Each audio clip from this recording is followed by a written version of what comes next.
for today's video, bukas na birthday na Tina, kaya siniset up na ng tita ko. So, ako naman, step. Tapos magbublow, magaganto tayo for today's video kasi, why not? Makitulong.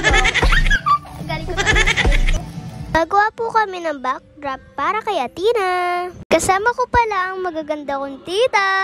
Salamat sa pagtulong kay Mama! Silver nga po pala ang kinuha namin para kumikinang-kinang like me, shine bright like a diamond. Ina-arrange na nga po yung banner ng happy birthday kay Tina. Wow! Para po madikit na din po.